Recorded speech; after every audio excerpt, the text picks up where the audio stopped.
대학로에 나왔습니다.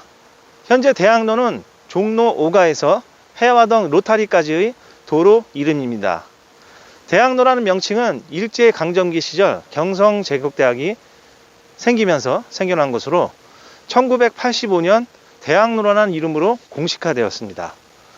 거슬러 올라와 보면 이 대학로 일대는 조선시대에는 민가들이 형성될 수 있는 곳이 아니었습니다. 현재 서울대학교 병원 자리는 언덕으로 바로 맞은편에는 상독문이 있었기 때문에 궁궐안을 훤히 들여다볼 수 있었습니다. 이러한 이유로 민가들은 거의 조성이 되지 못했습니다. 그러다가 정조가 아버지 사도세자의 사당인 경모궁을 현재의 서울대학교 부지에 만들면서 황량함을 달래기 위해서 민가들을 모집했는데 그 일대가 현재 영건동 일대입니다. 이러한 이유로 이 일대는 민가들이 많이 생기지 못했고 이 대학로 일대는 한양 도성 안에 있는 자리임에도 불구하고 비어있는 토지들이 많았습니다. 그런 대학로 일대는 구한말 1907년 공업전습소가 생겨납니다. 공업전습소는 건축, 토목 등 공업에 관련된 것을 가르쳤던 곳이고요. 방송통신대학교 본관으로 사용됐던 곳이 일부 남아있기도 합니다. 같은 해 대한의원이 생겨납니다. 대한의원은 병원과 의학교가 있던 곳으로 대규모 병원 시설이었습니다. 현재 서울대학교입니다. 그리고 한일합방 이후에 공업전습소는 경성공업학교로 대한의원은 조선총독부 의원으로 격상됩니다. 그리고 결정적으로 1924년 경성제국대학이 설립됩니다. 우리나라 최초의 근대식 대학으로 일제강점기 최고의 조선대학교였습니다. 그 시설이 해방 이후에 미군정에 의해서 폐교가 되고 같은 시설들이 서울대학교로 이관이 됩니다. 그래서 서울대학교가 그걸 받으면서 경성제국대학교의 모체가 되고 신생대학으로 대한민국 최고의 대학으로 자리 잡습니다. 그리고 1975년도에 법학부는 신림동으로 이전하게 되고 의학부는 영광 캠퍼스가 아직도 남아있으면서 오늘날까지 이어져 오고 있습니다. 이렇듯 대학로 일대는 조선시대부터 일제강점기에 대학과 건물들이 들어서면서 상권이 형성되기 시작했던 곳입니다.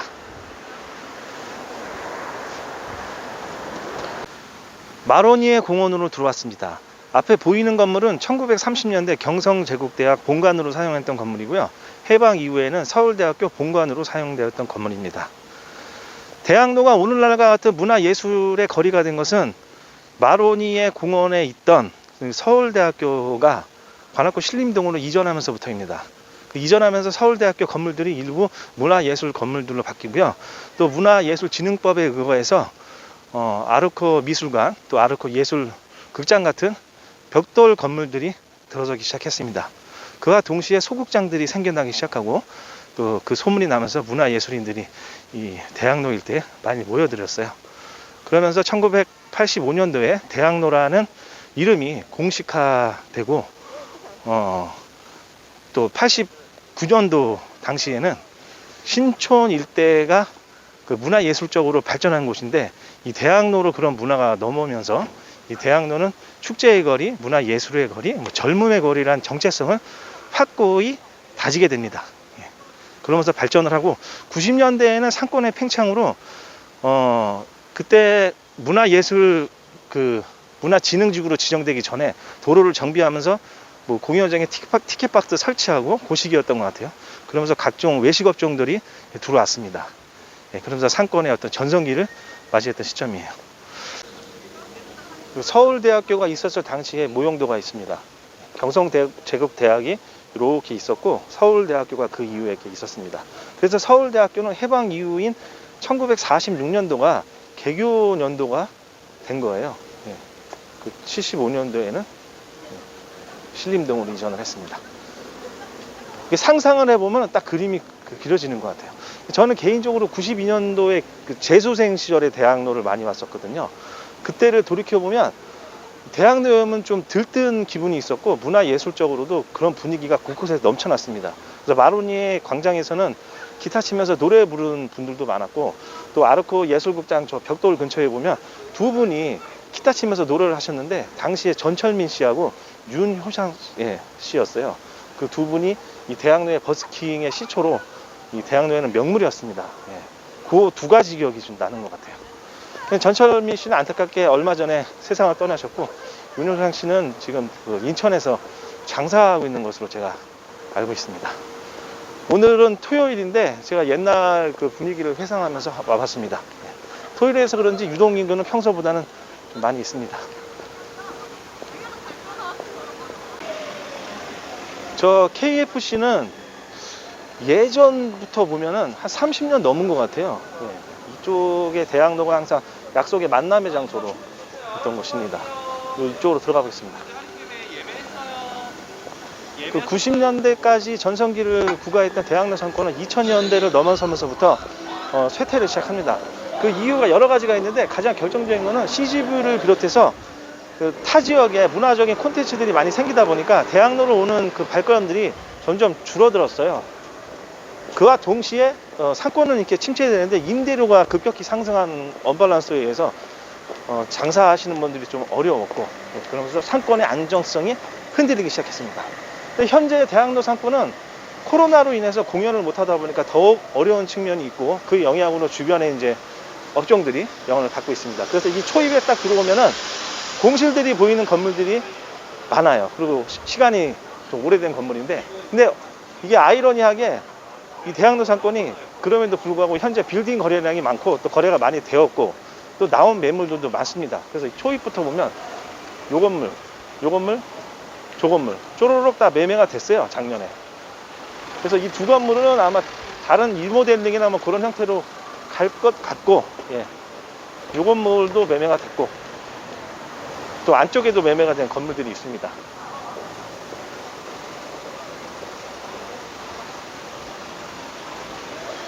하지만 이 대학로 상권은 코로나 이전에도 상권이 좀 안 좋았어요. 그것이 이제 그 클럽 문화의 홍대를 비롯한 연남동 상권의 확장과 또 인근에 있는 을지로 성수동과 같은 신흥 상권들이 생기면서 젊은 사람들한테 좀 외면받았던 측면이 있습니다. 그러면서 쭉 이어오다가 코로나에 또 영향이 받고 있는데,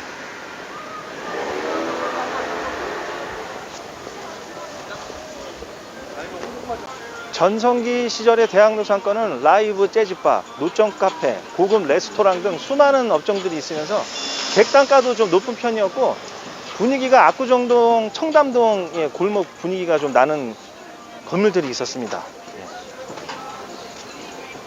근데 현재는 이제 그런 분위기는 약간 없어진 대신에 건물이 대신 좀 깔끔한 측면이 있는데, 이것이 2014년 전후에서 많이 생겼어요. 왜 그러냐면 2004년도에 소극장을 보호하고 공연 문화 활성화 측면에서 문화지구로 지정을 합니다.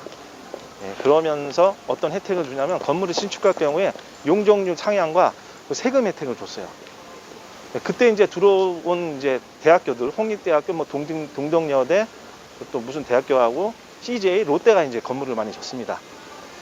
근데 그 이후에 대관료가 이제 올라가면서 소극장들이 오히려 사라지게 됐어요. 그러니까 결과적으로는 문화지정 지정 이후에 건물주들만 혜택을 보게 됐고, 관련 소극장이 있던 분들은 더 손해를 보게 됐습니다. 그에 따른 상권에 또 영향이 있으면서 그게 미쳐왔고, 그러니까 그렇게 지금 이어진 측면이 있어요. 또 문화지구로 지정되면서 업종 제한이 있습니다. 그러다 보니까 보기에는 깔끔하고 뭐 좋긴 한데, 그런 제한으로 인해서 상권의 영향이 계속 이어져 왔다는 말씀을 드리겠습니다. 전국에 소극장이 약 400여 개가 있는데 그 중에서 대학로에만 160여 개가 있습니다. 그 정도로 이 소극장이 많은 곳인데, 현재는 탈대학로 현상으로 소극장들이 싼 임대료를 찾아서 곳곳으로 이전하고 있어요.